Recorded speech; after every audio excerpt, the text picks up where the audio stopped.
Esta mañana este entrenamiento de los altares familiares y nos da mucho gusto tenerlos con nosotros.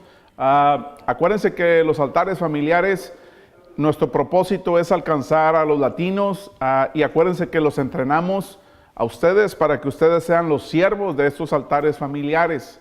Así que nuestra función de INJIM es encontrar líderes, entrenarlos, pero los líderes les llamamos siervos, entrenarlos para que desarrollen altares familiares. Así que bienvenidos nuevamente a este entrenamiento y los que nos ven en línea también, bienvenidos. Así que todos tienen su folleto, ¿verdad? Y el título en el trabajo, ¿cómo destacarme? Es importante esto porque cada uno de ustedes o trabajó o está trabajando o va a trabajar para una empresa, un trabajo, cualquier otro lugar. ¿Qué tienes que hacer para destacar? ¿Qué tienes que hacer en tu vida para destacar en tu trabajo? Así que vamos a buscar un pasaje de la Biblia, el Mateo capítulo 5, versículo del 15 al 16. Mateo capítulo 5, versículo del 15 al 16. Y acuérdense que tienen que escribir en sus líneas estas palabras que están aquí, ¿ok? Es lo que necesitamos llenar nuestro folleto. Estas líneas que tenemos aquí son las que nosotros tenemos que llenar. Así que, ¿quién encontró Mateo capítulo 5, versículo del 15 al 16? Hermana María Tristán. Dice, ni se enciende una lámpara para cubrirla con un cajón. Por el contrario, se pone en la repisa para que alumbre a todos los que están en casa. Hagan brillar su luz delante de todos para que ellos puedan ver las buenas obras de ustedes y alaben al Padre que está en el cielo. Gracias, hermana. O sea que lo que está diciendo aquí es que una lámpara, si la pones debajo de esta mesa, ¿qué va a suceder con la lámpara? No va a alumbrar. O sea, no va a alumbrar, no va a cumplir su función. Pero ¿qué sucede si la lámpara la pones en esta parte de la pared? Va a alumbrar el cuarto. O sea que, en otras palabras, el Espíritu Santo de Dios está en nosotros. Y lo que nos está diciendo este pasaje es que nosotros debemos de brillar en la oscuridad. Nosotros debemos de ser luz en la oscuridad. Así que vamos a aprender nosotros en este entrenamiento. Vamos a aprender 6 cualidades, 6 cosas que te promueven en un trabajo. Eso es lo que nosotros vamos a aprender. 6 cosas que te promueven en un trabajo. Vamos a verlo de una manera que esto es importante para ustedes. Y cuando lo compartan con sus altares familiares, pues también ustedes pueden ver que son cosas que nosotros necesitamos. 6 cualidades que más promueven los empleadores. ¿Ya la vieron, verdad? Vamos a ver estos 6 cualidades que más promueven los empleadores. Y vamos a tomar un ejemplo en la Biblia. Y el ejemplo que vamos a tomar en la Biblia es el de José. Vamos a ver esta historia de José, cómo su vida, ¿verdad?, nos ilustra estas 6 cualidades que son aplicables a nosotros en el trabajo, cómo destacarse. 6 cualidades, solamente 6 cualidades que tú necesitas para destacar en tu trabajo. Así que vamos a entrar a la cualidad número 1. Vamos a poner el número 1 aquí, acuérdense. Número 1 se le llama audacia. La cualidad número 1 para destacarte en tu trabajo se le llama audacia.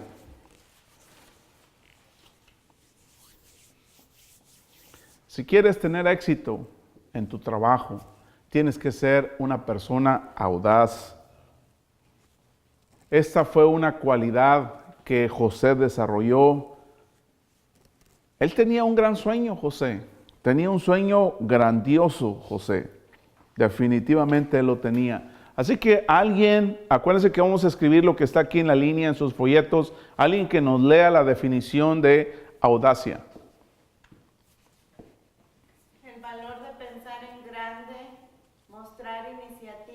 Y asumir riesgos por un sueño afrontando las posibilidades de un fracaso.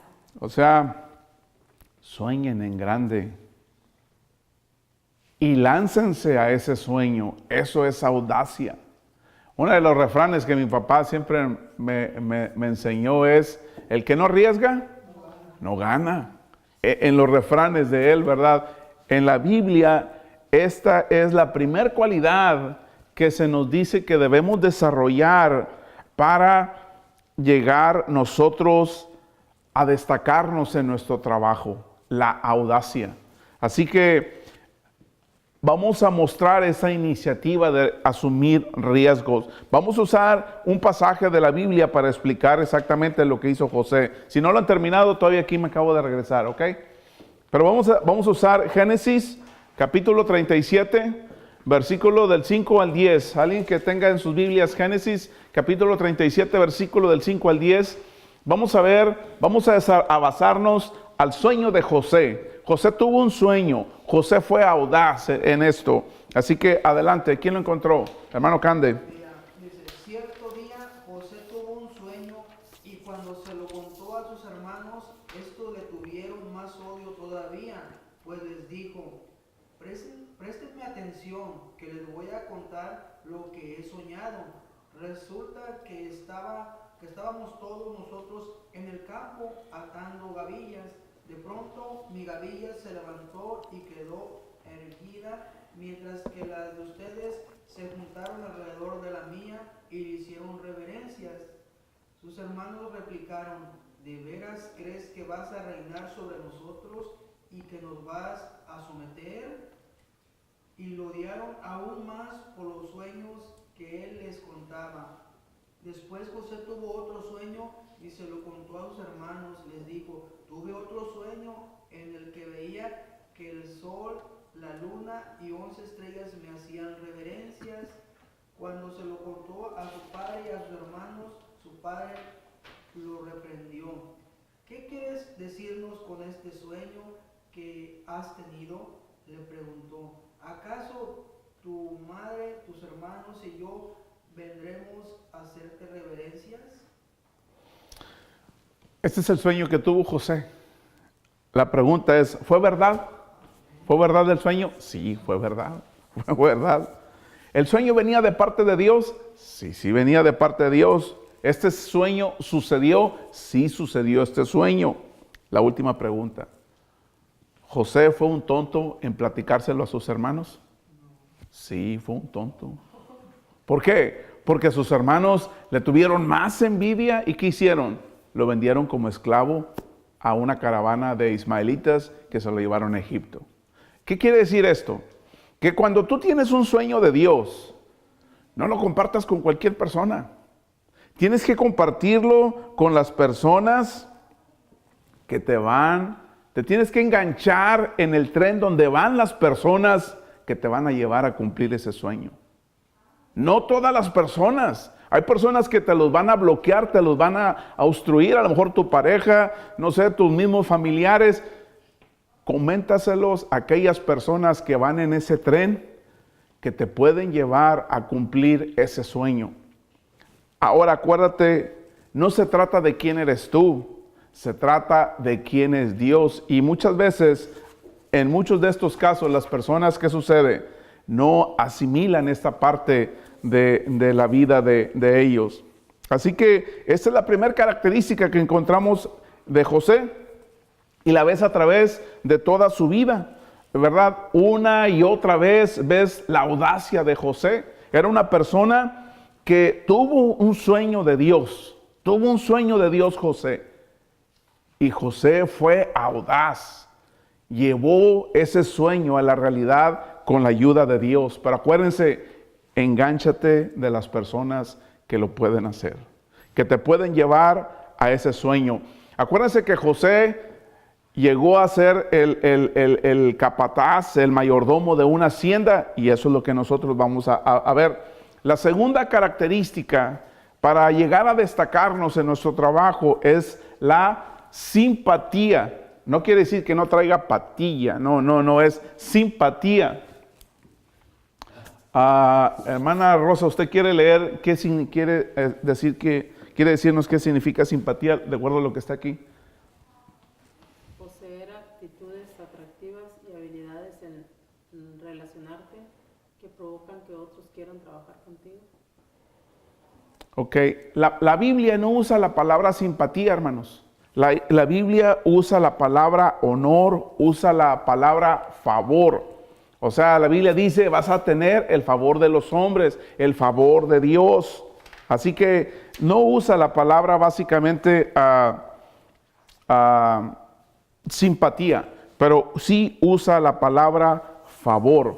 Así que es poseer actitudes atractivas. Vamos a ver qué es esto, actitudes atractivas, habilidades en relacionarte, ¿verdad? Eso es importante y vamos a tomar este ejemplo de la Escritura en Génesis capítulo 39, versículos del 2 al 4. ¿Quién lo tiene en sus Biblias? Génesis capítulo 39, versículos del 2 al 4. ¿Quién dijo yo? ¿Quién lo tiene ya? Hermano Cande. Dice, ahora bien, el Señor estaba con José y las cosas le salían muy bien. Mientras José vivía en la casa de su patrón egipcio, este se dio cuenta de que el Señor estaba con José y lo hacía prosperar en todo. José se ganó la confianza de Potifar y este lo nombró mayordomo de toda su casa y le confió la administración de todos sus bienes. Ok, en este caso nosotros podemos aprender, ¿verdad? Que José a lo mejor llegó, era un esclavo en la casa de Potifar. ¿Qué llegó haciendo José? Pues a lo mejor llegó limpiando los inodoros, ¿verdad? Y llegó tirando la basura, los trabajos más sucios, a lo mejor José empezó a hacerlo. Pero José lo hacía bien. De tal manera que Potifar empezó a fijarse en este hombre, ¿verdad? Que este hombre tenía algo que se llama simpatía. Tenía características atractivas, ¿verdad? Y eso fue lo que lo llevó a José. No era el guardaespaldas de Potifar, era el mayordomo, el administrador de toda la hacienda. ¿Qué hubo? Pero ¿cuál es la característica que lo lleva a José a hacer eso? La simpatía. Tenía habilidades, ¿verdad? Tenía la habilidad de relacionarse, tenía actitudes atractivas. Así que hay una cosa muy importante en la vida. Para nosotros llegar a un nivel en la vida, en nuestro trabajo, necesitamos dos cosas importantes. Cuando ustedes vayan a empezar su carrera, cuando ustedes vayan a empezar su matrimonio, cuando ustedes vayan a empezar su negocio, consíguete la mayor cantidad de mentores que puedas, de personas que te den consejos, personas que te aconsejan bien, no las personas que te están aconsejando mal. Consíguete todos los consejeros que tú puedas. ¿Por qué? Porque esas personas te van a ayudar a ti en tu matrimonio, en tu trabajo, en muchas áreas de tu vida. Necesitamos estas partes para el desarrollo en nuestro trabajo, en nuestra vida diaria. Así que la tercera característica que nosotros encontramos para destacarnos en el trabajo, ¿cuál es? La capacidad. La capacidad. Acuérdense que una persona que tiene 4 o 5 mentores en su vida, consejeros en su vida, ¿sabes? No te van a despedir de un trabajo. Si en tu trabajo tú tienes 5 mentores, 4 mentores, no te van a desocupar de tu trabajo. ¿Por qué? Porque el día que cometas un error, esas personas que son tus mentores van a dar la cara por ti. Necesitamos consejeros, necesitamos personas que nos den la dirección correcta. No te corren de un trabajo cuando tú realmente tienes personas que realmente te están aconsejando bien. Así que la tercera característica, hermanos, es capacidad. ¿Cómo se define la capacidad aquí, hermana María Tristán? Dice, en mi potencial de crecimiento, el deseo de seguir aprendiendo para aumentar mis habilidades y poder manejar una mayor responsabilidad. Ok, ¿qué sucedió en la vida de José? Él continuó, ¿qué? Creciendo, aprendiendo, entrenándose, mejorándose cada día en la vida. Esto es también aplicable para nosotros. Vamos a irnos a la escritura. Génesis 39, versículo del 4 al 5. ¿Quién lo tiene? Génesis 39, versículos del 4 al 5. ¿Quién lo tiene, hermanos? Dice, José se ganó la confianza de Potifar y éste lo nombró mayordomo de toda su casa y le confió la administración de todos sus bienes. Por causa de José, el Señor bendijo la casa del egipcio Potifar a partir del momento en que puso a José a cargo de su casa y de todos sus bienes. La bendición del Señor se extendió sobre todo lo que tenía el egipcio, tanto en la casa como en el campo. Ok, entonces lo que podemos ver aquí es que cuando tú creces, ¿verdad? En tu conocimiento, en tu entrenamiento, tú eres valioso para la empresa. Cuando la empresa te entrena, te manda cursos, que manejes esa máquina, que manejes esta área de la compañía, te transformas en una persona valiosa para la empresa. ¿Por qué? Porque estás recibiendo el entrenamiento. Algunas personas tienen una actitud de esta manera: sí, me van a dar más trabajo y me pagan lo mismo. Olvídense de eso, o sea, te van a entrenar, te van a preparar, eso te hace valioso. Capacitarte te hace valioso. Vas a ser un obrero que vale más que los demás obreros. Vamos a ver la cuarta clave para ser promovido en nuestro trabajo. Y la cuarta clave es confiabilidad. Confiabilidad. Ya vimos audacia, vimos simpatía, vimos capacidad, vimos confiabilidad.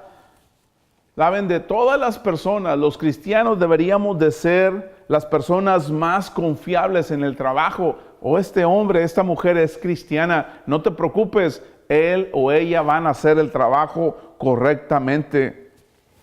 ¿Saben? Los cristianos deberíamos de ser conocidos por nuestra confiabilidad. Si este cristiano te dice algo, dalo por hecho que así va a ser. Dalo por hecho que así va a ser. Si dice que lo va a hacer, es que lo va a hacer.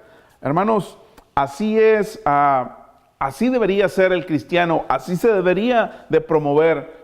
Hermana Clara, ¿puede leernos qué es la definición de confiabilidad? La confiabilidad es ganarse la confianza de los demás, manteniendo siempre mis promesas y cumpliendo mis responsabilidades, incluso si se requiere de sacrificio. Me acuerdo que hicimos una lista, ¿verdad?, en la iglesia, de todas las personas que quisieran cooperar para mandar a hacer esa cabaña. Y se anotaron los hermanos, ¿verdad? Pusimos la cantidad y pusimos la fecha que debería de cumplir. De los 20 o 25 que se anotaron, el 99 o el 98% cumplieron. Nomás hubo una persona que no. ¿Qué quiere decir eso de la iglesia? ¿Qué quiere decir esto qué quiere decir eso de nosotros como iglesia? ¿Estamos unidos? Que somos una iglesia confiable. Obviamente, pues que hubo uno bueno, pero la mayoría, el 98%, 99% cumplió. Somos una iglesia confiable, que su palabra la cumple. Eso es el punto, hermanos. Entonces, si somos personas confiables, somos una iglesia confiable. Aquí, en su trabajo, en su familia, somos personas que nos desarrollamos de esa manera. Fíjense lo que dice Génesis 39, versículo 6. ¿Quién tiene ese pasaje a la mano? Hermana María, Lara. Y dejó todo lo que tenía en mano de José, y con él no se preocupaba de cosa alguna, sino del pan que comía. Y era José de hermoso semblante y bella presencia. Ok. José era un hombre, ¿qué? Confiable, hermanos. Cuando tienes un marido confiable, cuando tienes una esposa confiable, cuando tienes hijos confiables, vas y duermes, dicen por ahí, como angelito. Vas y duermes como un baby. ¿Por qué? La confiabilidad es importante, hermanos. La confiabilidad es importante, ¿verdad? Es importante esa característica. Así que de aquí nos vamos a la quinta característica, Y la quinta característica, la quinta cualidad que vemos en la vida de José se le llama lealtad. Esa es la quinta cualidad que vemos en José. Lealtad. ¿Qué es lealtad? Ya vimos la confiabilidad. Ahora vamos a ver lealtad. ¿Qué es lealtad en la Escritura? Bueno, esta es la característica número 5. ¿Qué dice hermana Rosa, la definición de lealtad? La lealtad, ser fiel a mi jefe y a Dios cuando la dificultad ponga a prueba mi compromiso. ¿Qué es la lealtad? La lealtad, hermanos, es fácil cuando en tu matrimonio los dos tienen el sueldo, están trabajando, tienen buen ingreso, están pagando sus biles, ¿verdad? Sus pagos mensuales. Es fácil tener lealtad ahí. Pero ¿qué pasa cuando el barco se está hundiendo? Cuando su matrimonio se viene abajo. ¿Qué sucede? ¿Qué sucede con la lealtad? No, hombre, ahí nos vimos, ahí te dejo. Nomás tienes que mandarme el child support, el cheque, y ahí hazle tú como puedas. ¿Sí me entiende? La lealtad, hermanos, déjeme decirle, es cuando los amigos entran. Cuando el barco se está hundiendo, ahí es cuando los verdaderos amigos entran. Y los demás, ¿qué hacen? Se van. La lealtad es cuando el barco se está hundiendo, acuérdese.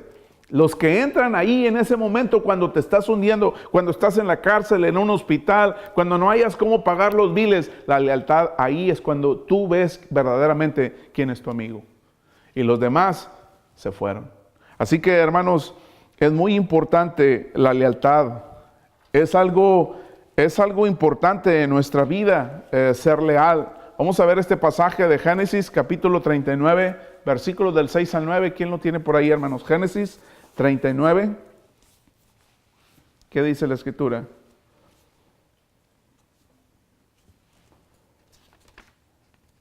Génesis 39. Dice, por esto Potifar dejó todo a cargo de José y aún solo se preocupaba por lo que tenía que comer. José tenía muy buen físico y era muy atractivo. Después de algún tiempo, la esposa de su patrón empezó a echarle el ojo y le propuso, acuéstate conmigo. Pero José no quiso saber nada, sino que le contestó, mire señora, mi patrón ya no tiene que preocuparse de nada en la casa porque todo me lo ha confiado a mí. En esta casa no hay nadie más importante que yo. Mi patrón no me ha negado nada excepto meterme con usted, que es su esposa. ¿Cómo podría yo cometer tal maldad y pecar así contra Dios? Aquí vamos a encontrar algo importante. Esta característica, la característica número 5 para ser promovido en tu trabajo es ser leal. ¿Saben? Vivimos en una sociedad que como esta palabra lealtad ya está pasando de moda. Ya está pasando de moda. Como hay obreros, empleados que hablan mal de su jefe. Apenas se da la vuelta, la espalda le da el jefe y empiezan a hacer las cosas equivocadas para que lo corran. No son leales. Aquí podemos ver a José, que era un hombre físicamente atractivo, y la esposa del dueño de la hacienda, la esposa de Potifar. Cuando Potifar sale, esta mujer empieza a seducir a José por varios días. Y la primera respuesta que José le da a esta mujer, mi amo confía en mí. Si se fija, no le dice, es que Dios es pecado, este adulterio. No, él no le dice eso. Le dice, mi amo confía en mí. O sea, esa es la respuesta de José a esta mujer que persistía tener relaciones con él. José, era fiel, ¿a quién? A su amo. Era leal a su amo. Hermanos, conseguir obreros así, leales, un ejército leal, una familia leal, ¿me entiende? Una iglesia leal, conseguirlos así, hermanos. Así que José era leal. ¿Cuál fue el precio que pagó José por ser leal? Vamos a ser probados. Acuérdense, vamos a ser probados por Dios. ¿Y dónde fue probado José? En su lealtad. Primero sus hermanos lo vendieron, ¿por qué? Como esclavo. Y siendo esclavo en una hacienda, la esposa de Potifar lo acusó ante Potifar de que José quiso abusar de ella. ¿Y qué hizo Potifar? José fue leal a su amo, lo mandó a encerrar. ¿Saben qué debía haber hecho Potifar? Haberlo matado a José. Tenía la autoridad de hacerlo, pero no lo hizo Potifar. Es posible que Potifar dudaba de ¿qué? De su esposa. Pues prefirió meterlo a la cárcel, ¿verdad? Entonces, a veces la lealtad, hermanos, vamos a ser probados en la lealtad. Pero acuérdese, cuando usted es leal a su esposa, a tu esposo, a tu trabajo, a tu iglesia, es que tú eres una persona leal a Dios. Pero si tú no eres leal, es que no eres leal con Dios. Así es como es la lealtad, hermanos. Así que podemos ver que José no tenía un jefe perfecto. Nadie tenemos jefes perfectos. Pero José era leal. Yo creo que José tenía desacuerdos con su jefe en las decisiones que él tomaba, pero José era leal a su jefe. La característica número 6, hermanos, que nos enseña José es la integridad. La integridad.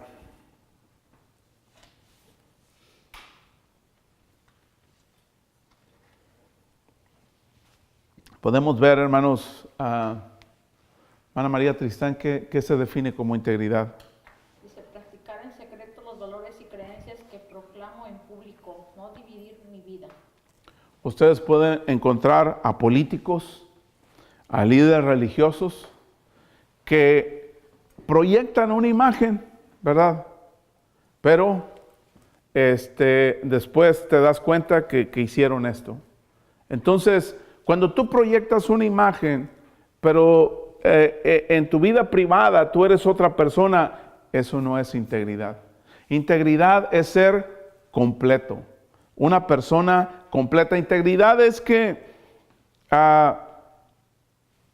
no estás fraccionado. Por ejemplo, hay personas que dicen, yo en la iglesia soy de esta manera, en mi trabajo soy de esta manera, con mis amigos soy de esta manera, en mi matrimonio soy de esta manera. Eso no es integridad, eso es estar fraccionado. O sea, tienes diferentes facetas, diferentes caras en tu vida. La palabra integridad es que tú eres la misma persona donde quiera. Tú eres la misma persona en la iglesia, en tu trabajo, con tu matrimonio, con tus amistades. Tú eres la misma persona. ¿Qué dice la Biblia en Génesis 39:10, hermanos? Génesis 39:10. ¿Quién tiene por ahí? Hermana María Lara. Hablando ella a José cada día y no escuchándola a él para acostarse al lado de ella, para estar con ella. A final de cuentas, José fue lanzado a la prisión. Usted se puede preguntar entonces, ¿cómo es que fue promovido José? Fue probado José. ¿En dónde? En su lealtad. Fue probado José en ser leal a su amo, ser leal a Dios.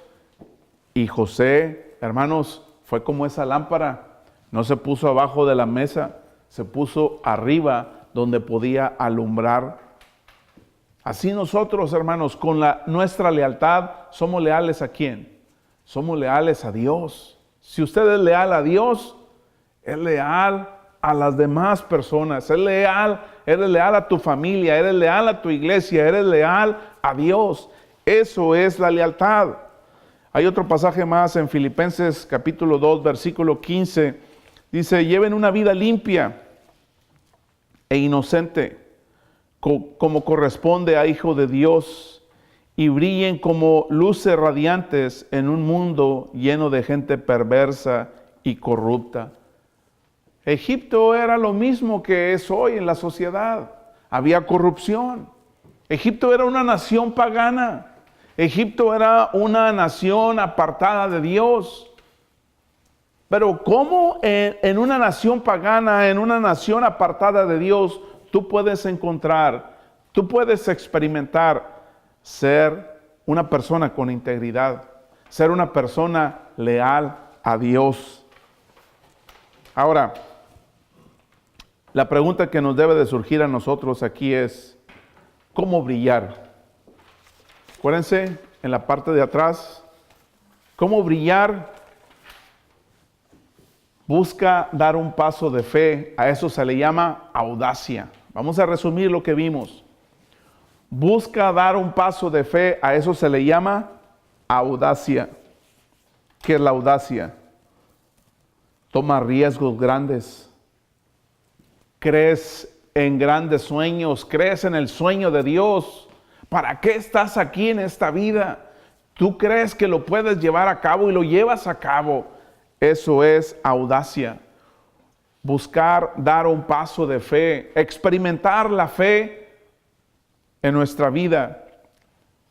La segunda, hermanos, recomienda la promoción de otros. Eso es simpatía. Cuando en tu trabajo tú promueves a una persona, le das tu firma, dice, no, yo sé que esta persona es bueno para esa posición, yo le doy mi palabra que sí. O sea, cuando tú ayudas a promover a las personas, en vez de meterles el pie para que se caigan y tú quedarte con ese puesto, si esa persona vale la pena que le des tu firma, le des tu palabra de recomendación, dásela. A eso se le llama simpatía. ¿Saben?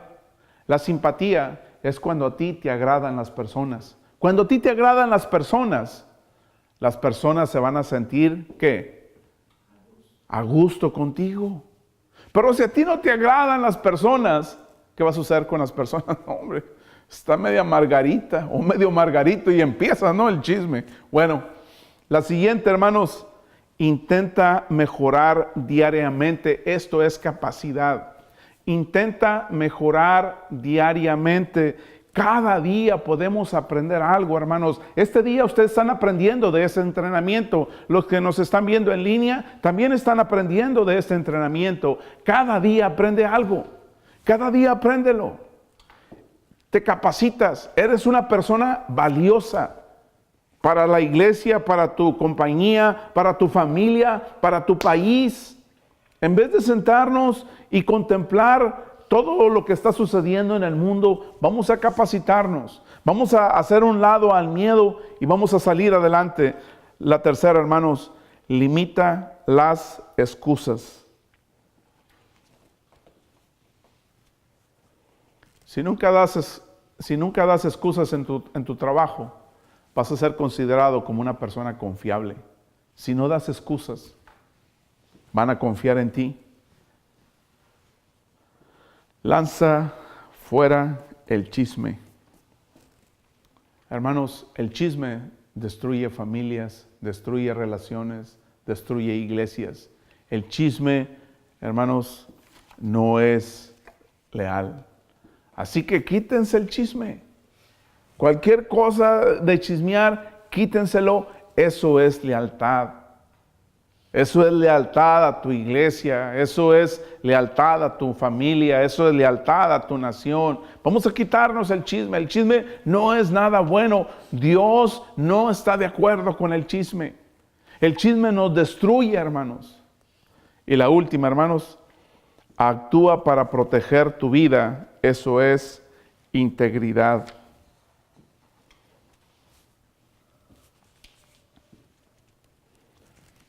Tú sabes que eso que vas a hacer no es lo correcto.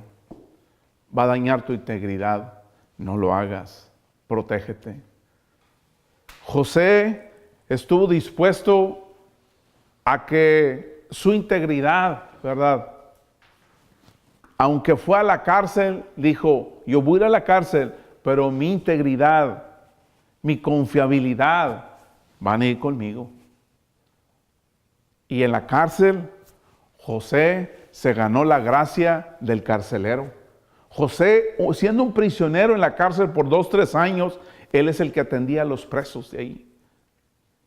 Y la última parte de la historia de José es que cuando José estuvo preso, llegaron 2 presos más. el copero del rey y el panadero. Y tuvieron un sueño y José se los reveló. Y le dijo al copero, tú vas a volver a ser restituido a tu puesto. Y le dijo al panadero, a ti te van a matar. Y así fue. Entonces cuando vinieron por el copero para restituirlo a su puesto, José le dijo al copero, acuérdate de mí cuando estés a un lado de Faraón. Y el copero se fue y se olvidó de José, pero Faraón tuvo un sueño y mandó hablarle a todos a todas las personas de su reino, a los magos, y les dijo, díganme qué soñé, y ninguno de ellos supo. Le dijeron, es imposible. Y entonces el copero estaba a un lado de Faraón y el copero le dice al Faraón, yo sé de un hombre que puede interpretarte tu sueño, puede decirte lo que soñaste. Fue cuando trajeron a José. ¿Quién llegó a ser José, hermanos? El segundo más importante del imperio más poderoso de ese tiempo fue José. Hermanos, esto es cierto, esto funciona.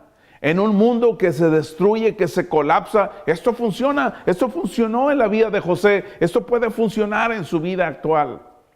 Bueno, esperamos que esto sea de bendición en sus vidas. Dice Génesis 39:2, dice, el Señor estaba con José, que llegó a ser un hombre próspero. Génesis 39:3 dice, Potifar lo notó y se dio cuenta que el Señor estaba con José y le daba éxito en todo lo que hacía. Génesis 39:5 dice, el Señor comenzó a bendecir a la casa de Potifar por causa de José. Dice en Génesis 39 del 20 al 21, pero aún en la cárcel el Señor estaba con él y no dejó de mostrarle su amor. En el Salmo 75 del 6 al 7 dice, los elogios no vienen del este, ni del oeste, ni del sur, vienen de Dios, que es el juez. A unos les quita el poder y a otros se los da. Así que Dios es el juez. Dios es el que nos da la promoción. Todas estas cosas provienen de Dios. Así que, hermanos, si usted le es fiel a Dios, usted le va a ser fiel a todas las demás cosas. Así que esperamos que haya sido de bendición este entrenamiento. Nos vemos la próxima semana. Nos vemos la próxima semana a los que nos ven en línea. Que el Señor les bendiga.